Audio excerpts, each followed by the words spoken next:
Hi, everyone. It's Mandy. Before we go into it, patrons, you are everything. Thank you so much for being supporters of the show, supporters of the Restorative Grief platform everywhere it's found. Because I've been doing this for a while now, but I tell you, running with others makes it so much more enjoyable. So if you're interested in all the premium content, exclusive interviews coming up, or even just supporting the methods and the work because you know it makes an impact in your life and in others, then we would love to have you join us. Check out the show notes for links, and that's it. Let's get into it. Welcome back to Restorative Grief with Mandy Capehart. You are listening to episode 67, titled What Happens When We Die with Jesse Dice.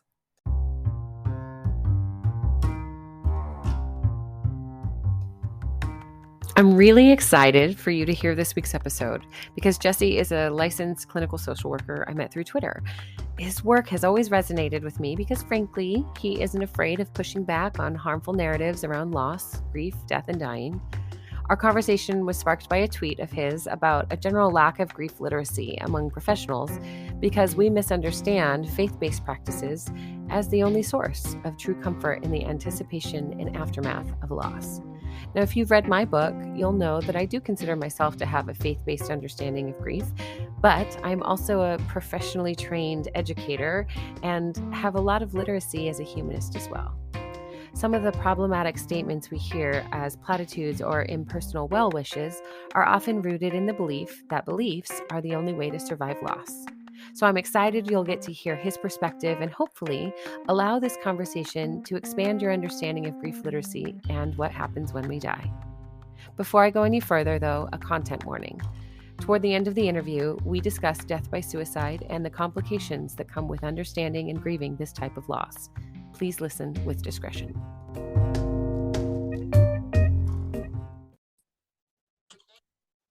Well, good morning, Jesse. Welcome to Restorative Grief. I'm so glad you're here.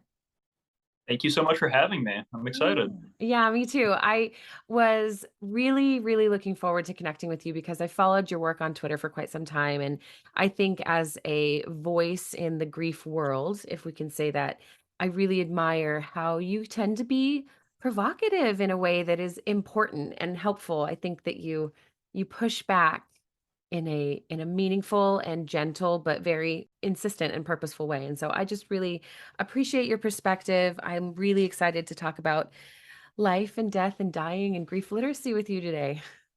We are those weird people that really like that stuff. I know. That's exactly it. I was just thinking about death and dying and grief comparison yesterday because, of course, I was. And I was a little put off because wanted to have this conversation about grief hierarchies and nobody wanted to talk to me about it. And I just thought, what the heck? Why does no one want to talk about this? Just because it might lead to some existential crises doesn't mean we don't talk. Right. And yeah, exactly. Just because this one thing you want to do, like you want to have an easy fix, and I want to say there's no such thing, but I'm with you. Let's dig in and have no answers by the end. I don't understand why you're so reticent to talk to me. Okay, whatever. So anyway, it's lovely to have you. For anyone listening who's not familiar with you, why don't you give us a little more context of who you are and what you do? Yeah, I'll do kind of the bullet points. I graduated with a master's in social work with the intention of going into therapy, and I've done that, but I stopped by medical social work after graduation.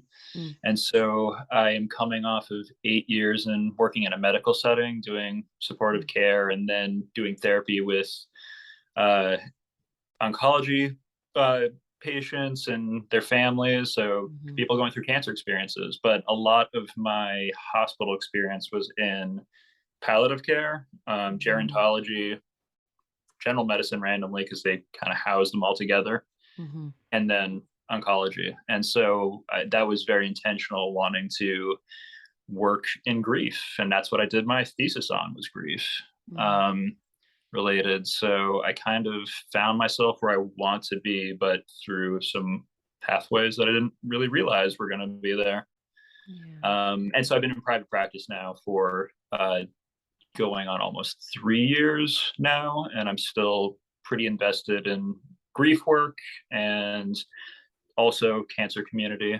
Um, And then, yeah, I do anxiety and a lot of other stuff too.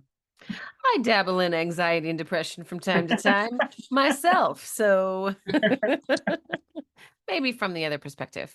Um, Gosh, I love this because you said something along the lines of if your grief literacy or your understanding of grief literacy doesn't include the atheist community or the humanist perspective, you may not be as grief literate as you think.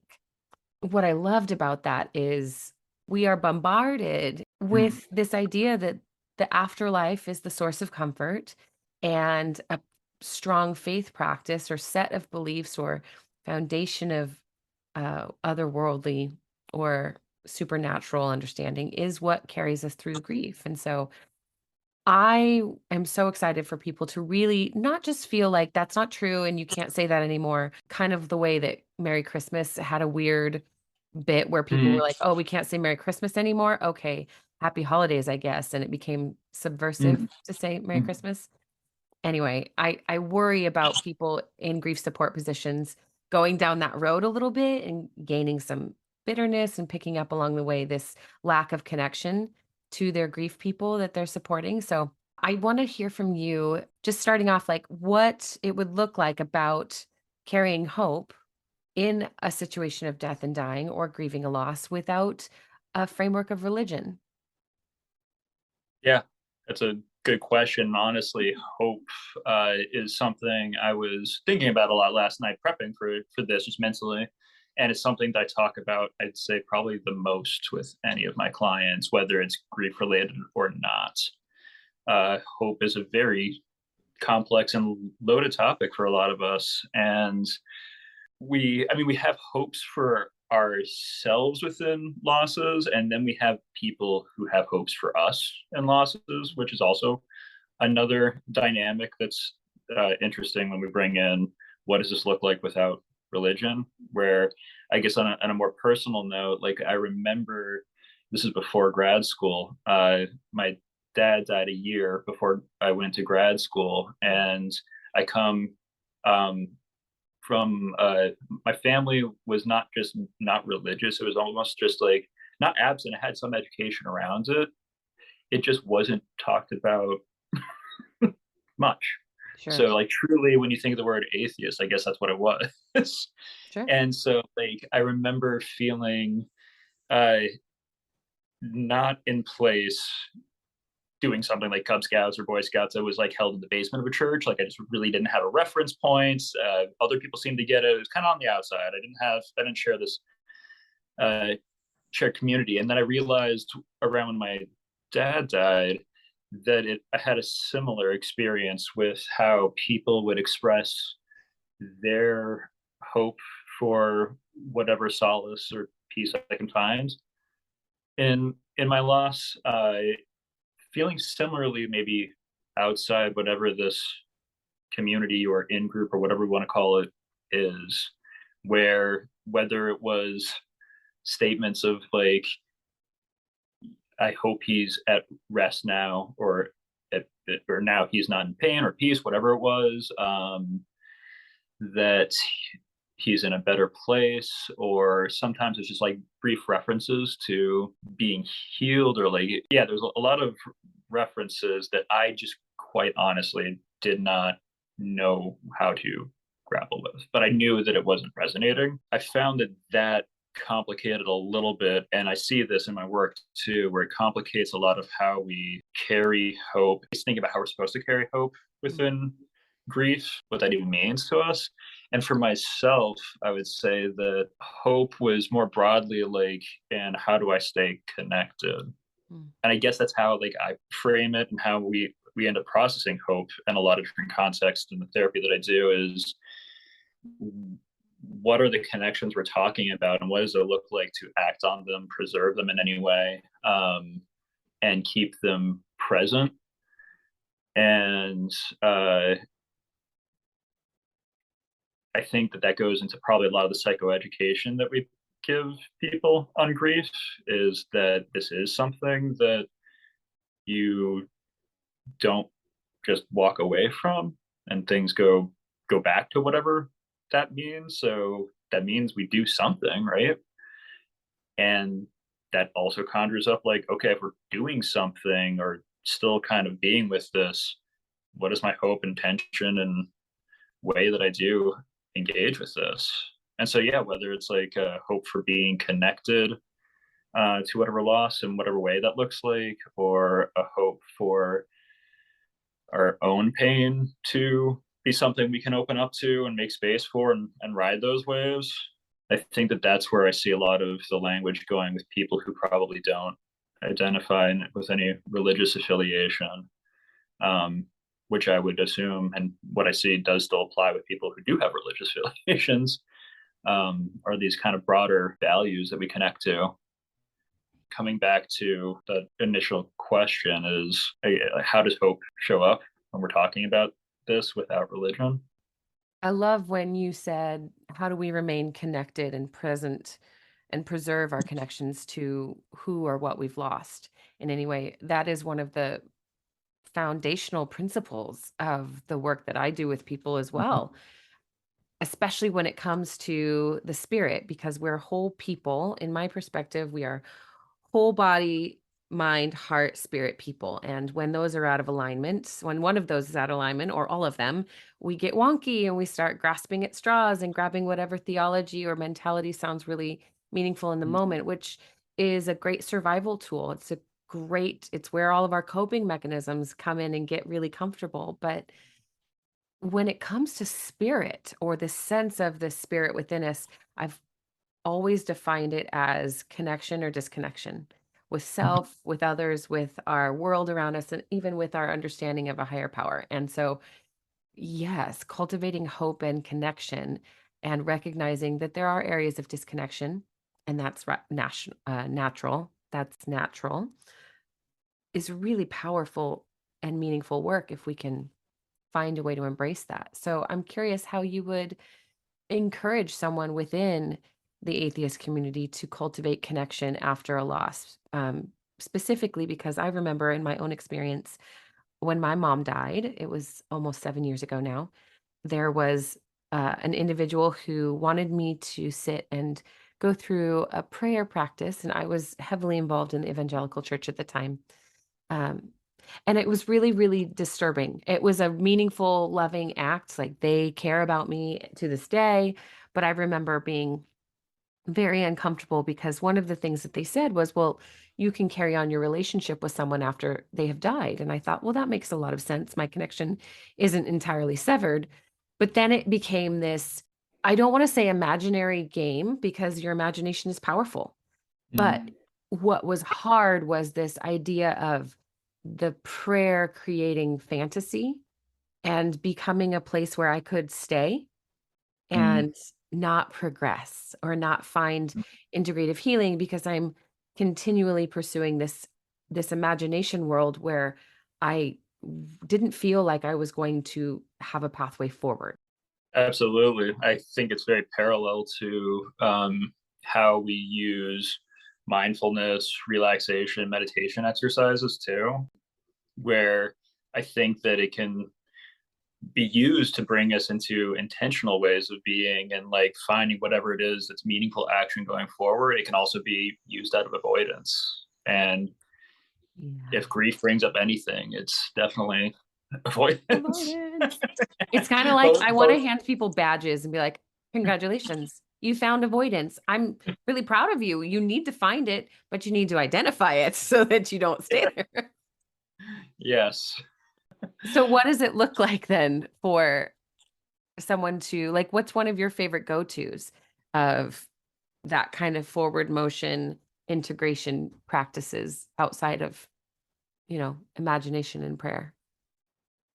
I mean, I guess it can be playful in some ways, Mm, even in the depths of this grief and sadness. Is mm. that even as an atheist or anybody who's religious I'm working with, we're not a monolith. So we are all going to have very different history and experiences coming into this. So I'm not going to assume, even if I feel like I can heavily attune or identify with parts of a person's experience of what may feel like it resonates. And I will usually start off with the caveat of, listen, this is probably, there's going to be parts of this that could be really strange to do. Because guess what? Loss is a very strange, vulnerable, naked feeling. And so there's no, unfortunately, there's no normalcy to be found here, whatever that means to you. Yeah. Yeah, exactly. Good. It's We're in fine. the arena. We're in the arena at this point. And Yeah. so I might, as we like process, how do you stay connected? What does that look like Mm. to act on that? What are the important parts of the relationship that we're trying to keep intact in some ways? I will kind of just say up front that there could be things here that really just like don't resonate at all, or maybe even grate on you. We can drop it, and that doesn't mean that you're grieving wrong Mm. or right. It's just we need to find the thing that fits you and this specific relationship Yeah. too. And so some of the things that I think that uh, do resonate, I guess, just to give kind of the variety here, is many people are probably familiar with like the empty chair exercise that we do in therapy, and it's kind of used in other capacities too. But just to briefly go over that for listeners, um, there's a lot of reasons why we might do this, but in grief work, I might use this exercise where you literally physically have a chair and that's also in the room with us, where we invite the person that died to come in Mm. and to have intentional conversation, maybe some things that were left unsaid or things that you wish you could kind of, or the yet you hope you could kind of keep alive in some way or another, or articulate and express and like have that. And so when we do that really experiential process, I find that one, it can, like, for people that it doesn't feel so strange that it takes them out of being able to get any benefit from it. That I find that when they when we are able to engage in that way, it's not just having this really moving and difficult kind of conversation and grieving that moment. Usually that's a pretty good representation of what we take out of the room too, of, oh, so this is what it's like to maybe talk to this person who's not on this plane anymore. And I know for me, like, that's a really strange thing, kind of still is in some ways, and I totally get it. And it's huge, it's moving. But I think that like some of it's almost like the practice of like, what does it feel like to talk in that way? And sometimes it's through letters. Um, Sometimes it's through inviting the person who had died into an event or into a experience.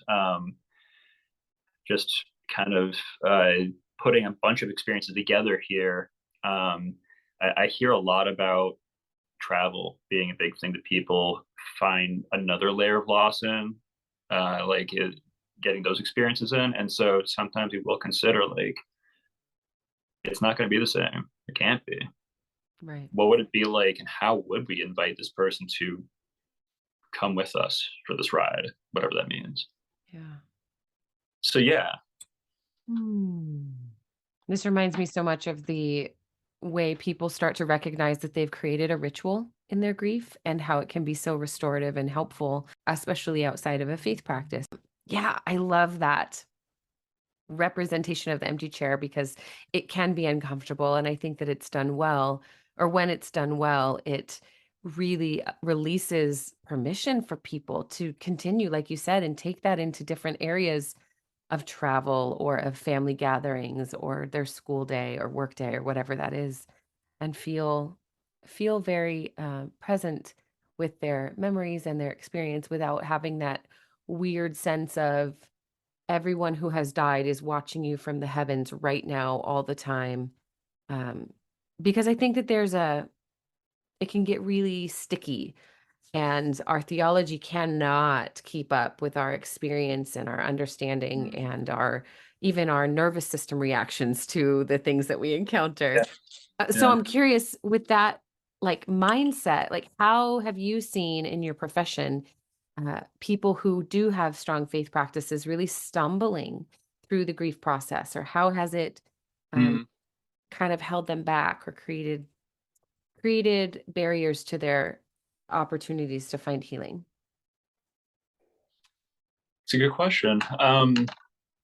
I guess kind of more the surface level part of that. Like when I was in the hospital, I part of the job, but also just I would have anyway, was working alongside chaplains a lot of the time. Mm-hmm. And uh, for anybody who's not familiar with that role, it's not that a chaplain is practicing from any particular faith standpoint, but they usually do have their own identified faith, and are very well versed in many and how to access that in a lot of this work.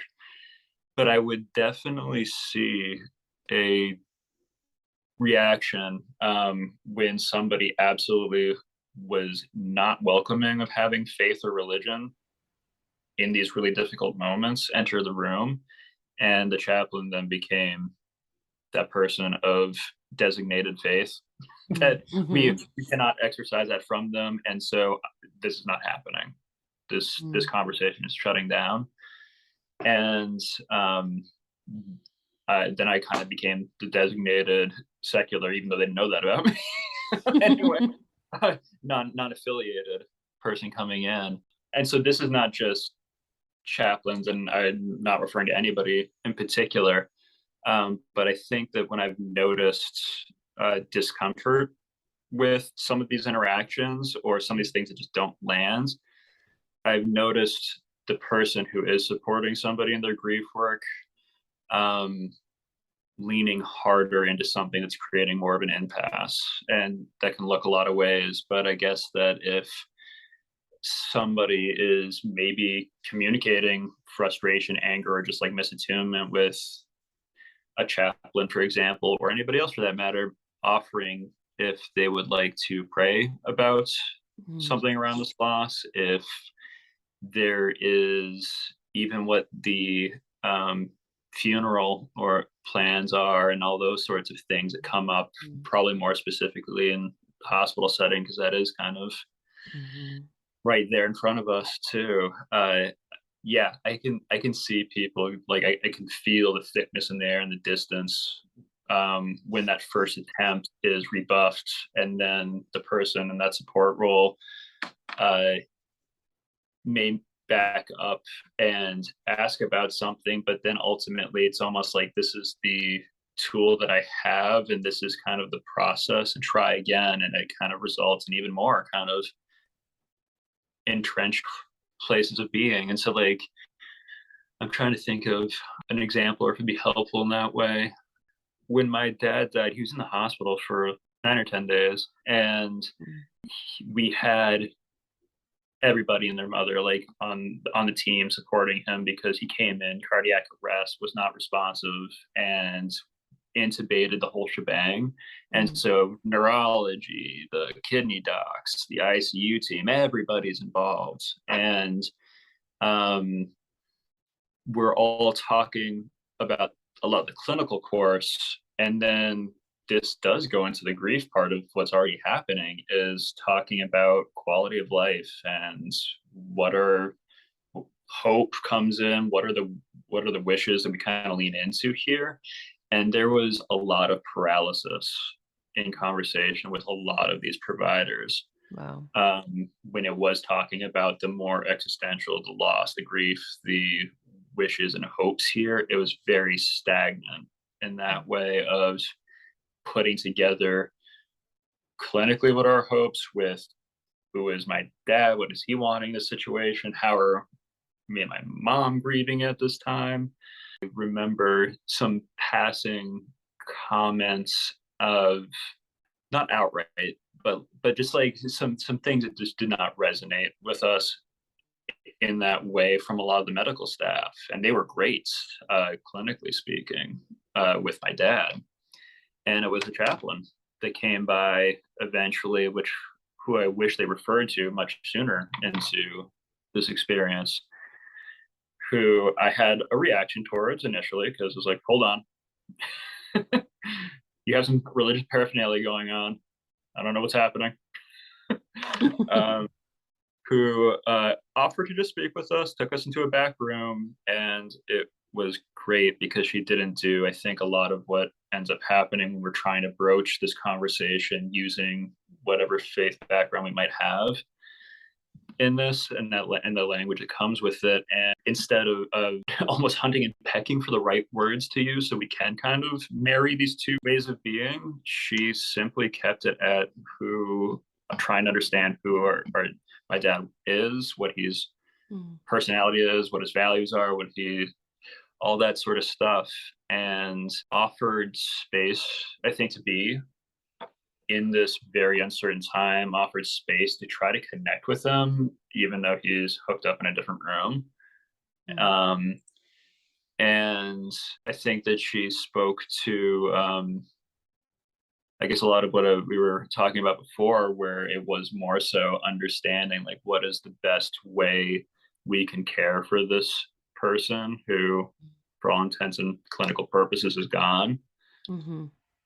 right now, and what would be meaningful in that way.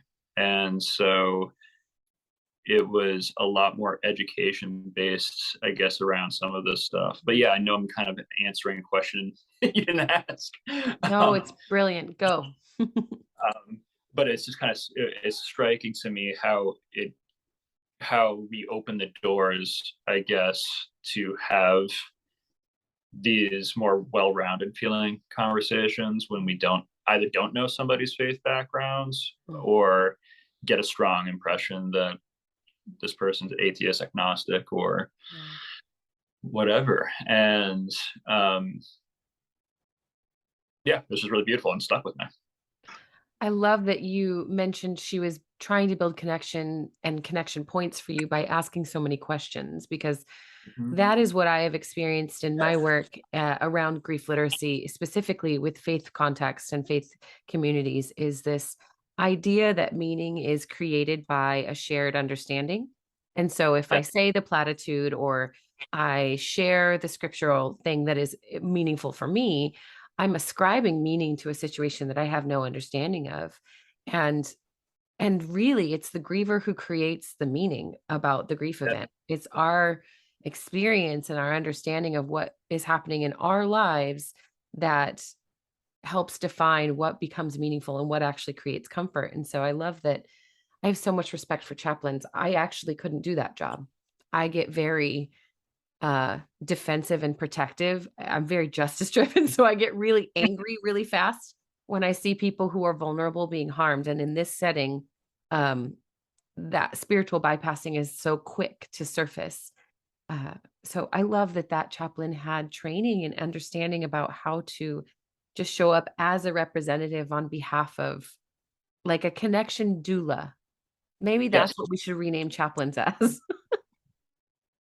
Yeah, I mean, you're right. The title in itself absolutely has connotations, I think, that are hard to get over initially Yeah. Yep. It in it. is.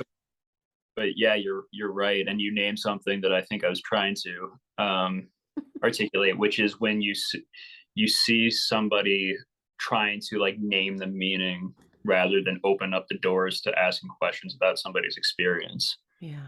and using their own language Yeah. around it. Um, and so even though it might feel kind of trivial, even talking about the place somebody is in currently Mm. who has died, that can be loaded for a lot of people, Yeah. and be a very hard concept to even say I that we can engage with. I think that there's been a lot of to resonate with like maybe somebody isn't in pain anymore if that was a part of their life. But I would say that without some of the religious background, it also doesn't maybe feel, I suspect, the same way the relief Mhm. or at peace, whatever that means. Yeah. And so some of those things, I think we can have some things that feel pretty shared, but we can make some missteps in some of the assumptions that can come out of that. And that goes for also something else that I was thinking about too, with how much we see religion and faith background as a protective um, Mm. entity for grief and for suicidality, or like a lot of things. We see it as a protective entity, and I absolutely do agree with that. I think that some of the danger that's omitted is somebody who does not have this. I wouldn't see as having a risk either. Yeah, that's a really great way to put it. So I'm going to ask you, I'm going to pose something to you that I see commonly, and I'm curious how you would respond. If I say my friend died, I'm just taking care of their family and it's making me think about things, and someone would say perhaps to me, I just can't imagine how people get through life without having a understanding of God. Yes. How do people navigate grief without the comfort of the Lord? Would love to hear how you could respond to that in a way that's helpful, that doesn't create division or disconnection, right? Because again, even in that, my heart So is to create connection. parallel reaction where I love my grandmother. She's still alive at 100. Mm, And something she said, which I know feels very similar to what you just said, is talking about like if you don't have kids, they just don't understand what there is to life right, in that way. And it's a very similar feeling of like without faith, how can you right. get through this? How right. Well, it's this like there is a bucket and an expectation of what having a full life means. And if you can't meet those things, then you've clearly failed at life. Again, very, very bad binary thinking there that touches on so much harm. Yeah. And I guess like just the thing that feels very obvious to me is that the connection I don't think feels any necessarily has to feel any different Mhm. without religion when we're talking about a loss, when we're talking about grief. Because, I wonder how much that's a connotation is Mm, if I don't have a faith background, then it's just done. And I mhm. honestly see a lot of atheists also perpetuating this in some ways and internalize stuff that I know that we carry with us with yeah, so they're in the ground where we, did Mhm. cremation, whatever we did, and then they're just one with the world, and it's just like over, just black, just done. Mm. And if that feels very binary to me too, of just like there's a hard period here where that's that in a very kind of pragmatic Mhm. way, which feels Mhm. very limiting. And so I guess I would say like the um dogma, the faith background, the whatever we're ascribing to the afterlife here does not have that much of a bearing on the connection and how we carry a relationship. And I do this for both. Like I would say this to somebody of faith, but I Yep. also recognize I help other atheists unpack that too because we Yeah. carry it in Yep. that way of like almost like this uh, starting out with a fundamental loss of not having maybe what looks like or a blueprint to do this in Yeah. some way, and then it's kind of an unpacking of like now we're actually all lost. Some people just use different language. Wow. Yeah, I think our humanity is too easily separated when we engage faith practices, which I feel like that summarizes what you just put out. Obviously, there is the same level of complexity and humanity involved in death and dying and in grief work, regardless of your personal dogmas or belief system. And so, yes, there's a softness that we can still approach ourselves with that we may not necessarily see if we're using our faith as an armor and relying on very black and white thinking around it to survive and to even define ourselves and how we show up. Uh, yeah. Speaking of which, I have a question for kind of along those same lines. How have you in your own life, but also with people you work with, recognized the expression of grief and the way we treat ourselves if we don't have a faith practice? If we feel like, well, the world around me really wants me to have a funeral and have Mm. prayers and have platitudes and have all of these traditions when not only do I not find that valid, I just don't find it meaningful. How do we give ourselves permission to do what is meaningful for us? There's a lot of um, shoulds that come up about grief, even though we are maybe in a space of admitting we have no idea what we're Yeah. doing, we're lost in it. There's still these expectations that are kind of hidden or silent that I think that we feel like we're not performing the way we're Mhm. supposed to. And so I mean, yes, it has its own layers, I think, with atheists, but also even people of faith. I notice a lot of how we should be doing something coming up and unpacking that as well. Mm. Um, but but yeah, like um, to use a word that one of my good friends also on Twitter, Hayden, uses a lot. Hayden does permission to. I think giving ourselves permission to find what is a meaningful ceremony to honor somebody. I use honor a lot. Mm. I think in my dialogue of like, how would you honor this relationship, whatever that looks like for you.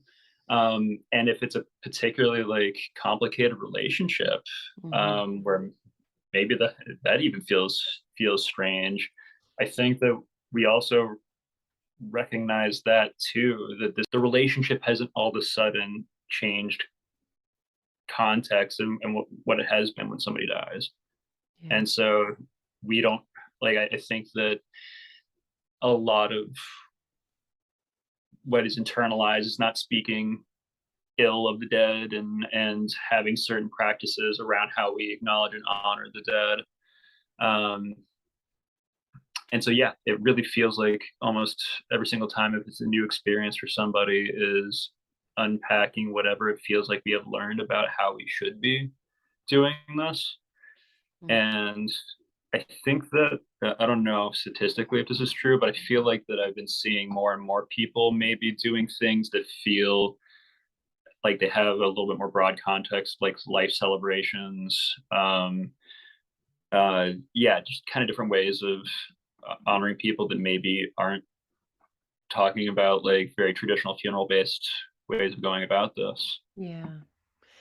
Thank you for that. I think the shame and the shoulds get very loud when grief enters the chat. And so recognizing ways to dismantle that language, but also give ourselves permission, like you said, to honor, but to pursue what is meaningful is incredibly life giving in a way that we just, again, we've detached ourselves from that need for permission. We feel very comfortable shoulding on ourselves because it feels like safety and security when the reality is I don't know how to tell you this, but very little is safe, nothing is secure, and there certainly is no certainty.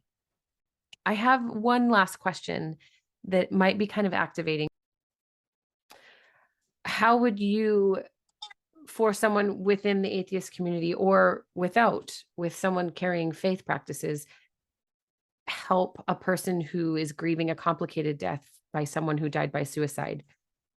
How would you help them form meaning and create permission for themselves to honor when they might feel offended or angry in a way that it's complex? It's a different level of anger. It's a different experience of grief when the person has died by suicide. Mm-hmm. How would you help them navigate that experience?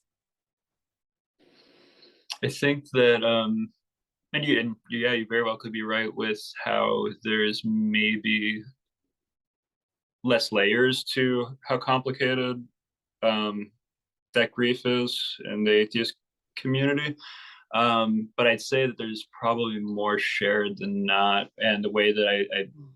would talk about that and find myself addressing that is through disenfranchised grief or marginalized grief, where this loss is feeling like it's somehow tainted in a way where even within the very few spaces where we maybe feel comfortable talking about loss, it's going to be taboo in those spaces. And so, even though somebody might not have the belief that this family member is now in hell or being tortured or like whatever terrible thing, or maybe even fearing that their uh, community now has some sort of Mm. shift in a relationship with them, which I think can be maybe part of it, Right. like being ostracized. Um, I think that atheist and faith-based alike, we can appreciate that this is a way that we are going to be disenfranchised and experience it that way in this community. And a lot of times people don't even understand that layer of what that means. So I will often tell them like, we usually know what taboo means. So like, yes, it makes it even harder to feel whatever natural emotions are coming out around this, and whatever um, ways that it has impacted your relationship. It makes it even harder for you to feel like that you can have those emotions, Right. and recognize and honor those in their own ways too. Mm. And so yeah, I think that that is definitely where I start. And then it gets back to like opening those doors of trying to understand the experience with this particular person, of what has the ripple effect been for you? Has it felt like you can't go back to Mm. your church or synagogue or whatever? Has it felt like that you have been more isolated in this already very isolating experience? Um, does it feel like that it's complicated the connection you have with this person who has died Mhm. in that way? Because yeah, it's has its own layers there too. Yeah. I hear you saying validating a person's individual experience is crucial for helping them create meaning and finding ways to honor, especially when a grief event has been disenfranchised or invalidated by everyone around you or minimized because of a belief that you carry that now is in conflict with your actual lived experience. So, before we dive out of here, because this was a really rich and beautiful conversation, I would love for you to just share if there's anything you're really excited about or working on right now, or if there's how people can get in touch with you if they're interested in learning more about your perspective or just coming along for the grief literacy education that you are offering and putting out into the world. Yeah, I you can find me on Twitter is definitely where I'm the most active still, with just putting out random thoughts there. Most of them do happen to be related to grief, and that's at BRB Health, and for Blue Ridge Behavioral Health, which is my practice, but I'm with a group practice, Mm.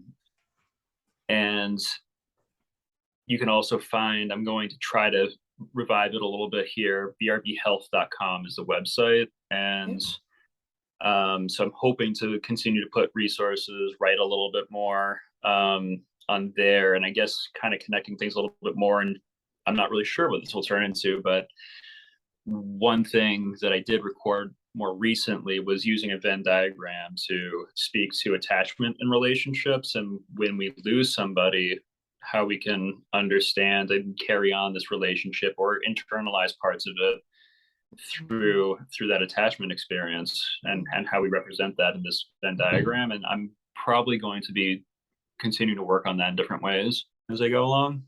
So I yeah. love it. That's beautiful. Jesse, your perspective and embracing the conversation around how to bring comfort and honor to the humanist perspective of grief is really crucial. I think we mentioned it off air that, or at some other point, there's just so few resources and so few conversations being had around the validity of grief outside of a faith community and outside of that experience. So I am grateful for your work, and I'm grateful for, again, like I said, the way you're pushing back and saying, nope, there's more than one way to do this. And I think it's creating a lot of health for people. So thank you for spending time with me today and for being who you are in the world. It's wonderful. Thank you so much. And what you said is very beautiful too. Like to Mm. my last thought that I had that is really um, moving from what you said is that there's in the atheist community even, that there's this sense of uh, I'd say like another loss almost, Mhm. with feeling like that we don't have spaces where we talk about this very much. Yeah. And so I think for both faith-based and atheist, uh, we need to be talking more. We need Yeah. to be creating more spaces for more community, more connection, Yeah. um, so that we don't almost feel like we are complicating everybody's grief. Yeah. It's interesting too. We could keep going. I'll be careful here. How just to kind of put a cap on this conversation, we're not just positioning Christianity versus atheism. Again, binaries are not helpful. This is any level of faith experience. not even versus, in conjunction with a loss of faith, a lack of faith, a misunderstanding of faith practices, an appropriation of faith practices, all the different angles it can take and how it affects the way that we move through grief as individuals. And I think you're right. Those opening more conversations and avenues to have that interaction with one another is a very meaningful pathway forward. So